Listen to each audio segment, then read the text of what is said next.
Je vous raconte une bêtise que j'ai faite quand j'étais petit. Ah, ça vous intéresse là, hein. Mais s'il vous plaît, vous me promettez de ne pas la raconter à ma maman si vous la voyez un jour. Quand j'étais gamin, mes parents tenaient un commerce et il m'est arrivé plusieurs fois de voler des bonbons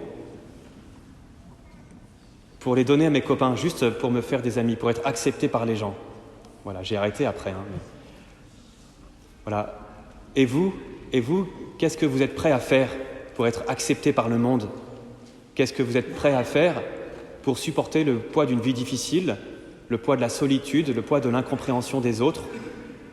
Un peu comme cette femme de Samarie que Jésus rencontre aujourd'hui au bord d'un puits. Cette femme de Samarie, Jésus lui révèle toute sa vie passée. Il lui découvre que cette femme, elle a eu 5 maris et que celui avec lequel elle est aujourd'hui n'est même pas son mari. Qu'est-ce qu'elle a dû faire pour être acceptée par ce monde? Qu'est-ce qu'elle doit supporter comme situation? Il la rencontre au bord de ce puits, dans ce train-train de sa vie quotidienne qu'elle a du mal à supporter. Chaque jour, elle doit sortir du village et aller puiser de l'eau en dehors du village, aller chercher cette eau dans la solitude, dans l'incompréhension, dans le poids d'une vie qu'elle a du mal à supporter. Et Jésus vient la rejoindre là, comme il veut nous rejoindre, nous, dans notre routine du quotidien, dans les choses que parfois nous avons du mal à supporter, mais que nous faisons comme ça, malgré nous, dans la vie que nous subissons, parfois, dont nous ne sommes pas suffisamment acteurs, mais simplement esclaves parfois. Oui, supporter la vie, supporter le poids de chaque jour, supporter l'incompréhension des autres, supporter les grèves.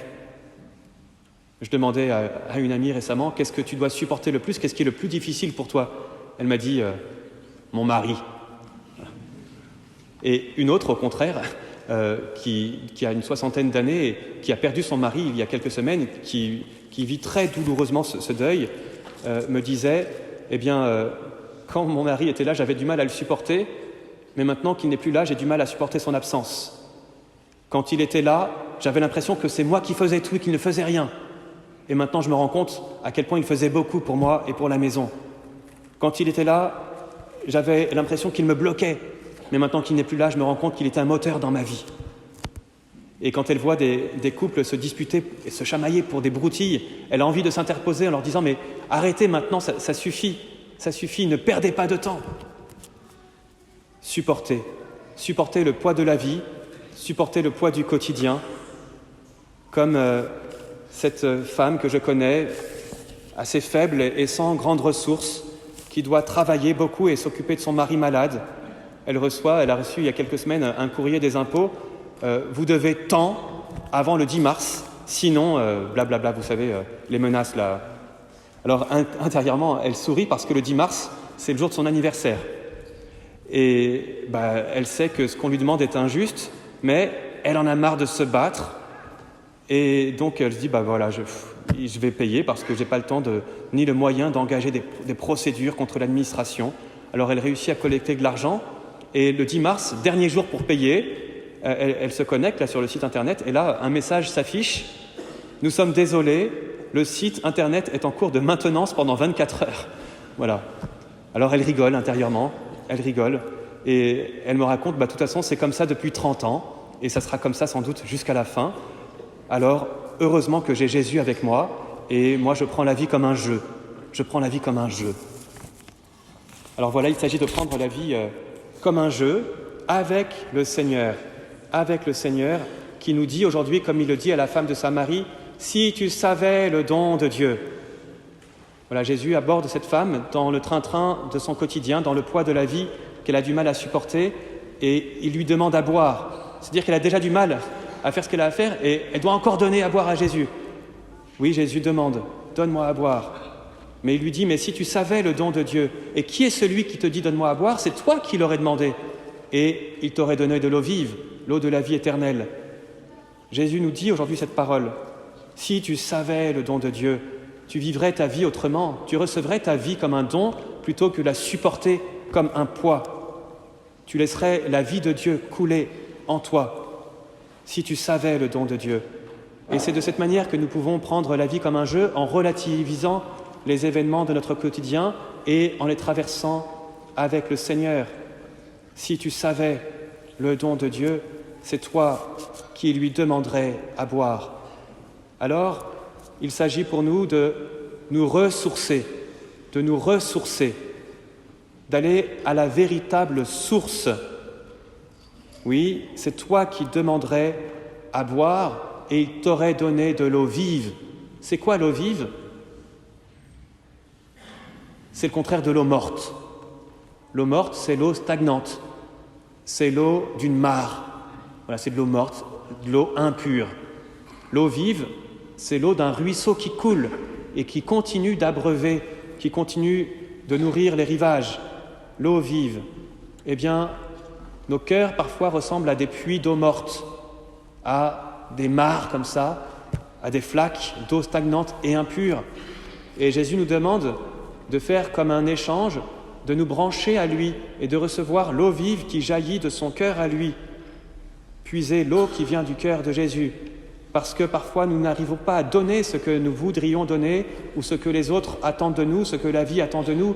C'est trop dur, je n'y arrive pas. Alors je vais me ressourcer, me brancher à la véritable source, le cœur de Jésus. Comme ce jardinier dont je vous ai peut-être déjà parlé une fois, qui veut arroser son jardin. Alors il branche son tuyau là au robinet, et puis voilà, il va dans son jardin, il commence à arroser, et au bout d'un moment, plus d'eau, plus rien. Alors il va voir ce qui se passe au robinet. C'est juste qu'il avait mal branché le tuyau au robinet. Et donc toute l'eau du robinet avait coulé au sol. Voilà, perte d'eau énorme, simplement parce qu'il n'était pas bien branché. Et nos vies ressemblent parfois à ça. On donne beaucoup, on répond à beaucoup de sollicitations, on s'épuise, on se vide,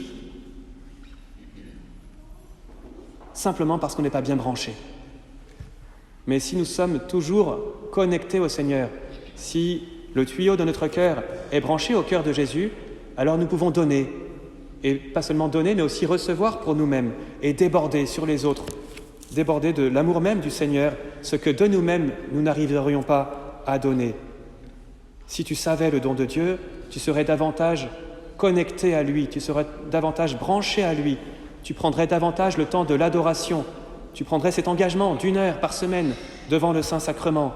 Si tu savais le don de Dieu, tu ne négligerais pas la confession pour purifier ton âme, pour chasser de ton âme l'eau impure, pour chasser de ton âme la peur de l'échec, ton propre échec ou l'échec de tes enfants, pour chasser de ton âme ce sentiment de déception que tu as. Un ami me disait « Je suis déçu de ce que la vie me donne ». Tu chasserais de ton âme cette colère que tu n'arrives pas à déraciner. Tu chasserais de ton âme cette honte qui t'habite et qui fait que tu n'arrives pas à te regarder dans la glace ou à regarder un ami que tu as trahi. Alors, dans la confession, tu te mettrais sous ce regard de Jésus qui ne t'accable pas mais qui te relève par la force de son amour. Alors, je vous invite, chers amis, aujourd'hui, d'abord à faire comme cette femme de Samarie qui découvre la présence du Seigneur.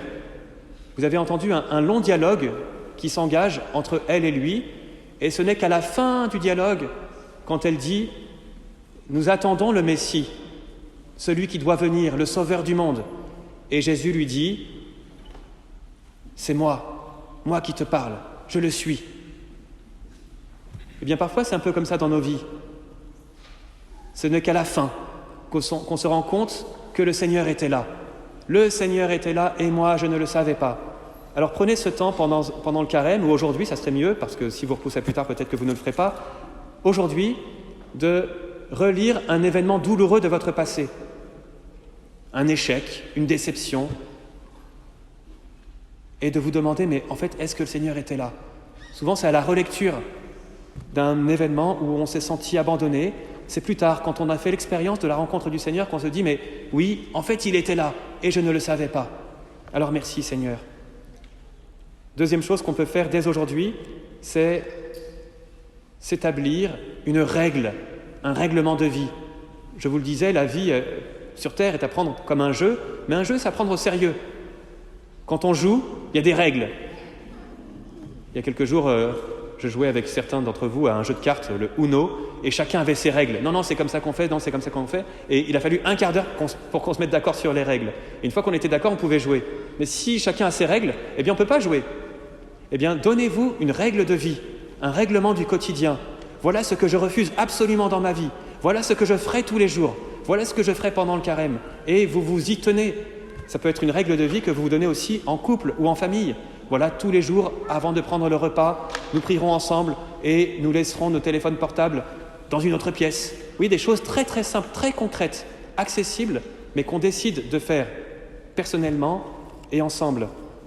Alors, notre cœur pourra s'ouvrir chaque jour davantage au don de Dieu, la vie éternelle qu'il veut nous donner à nous et qu'il veut donner aux autres à travers nous.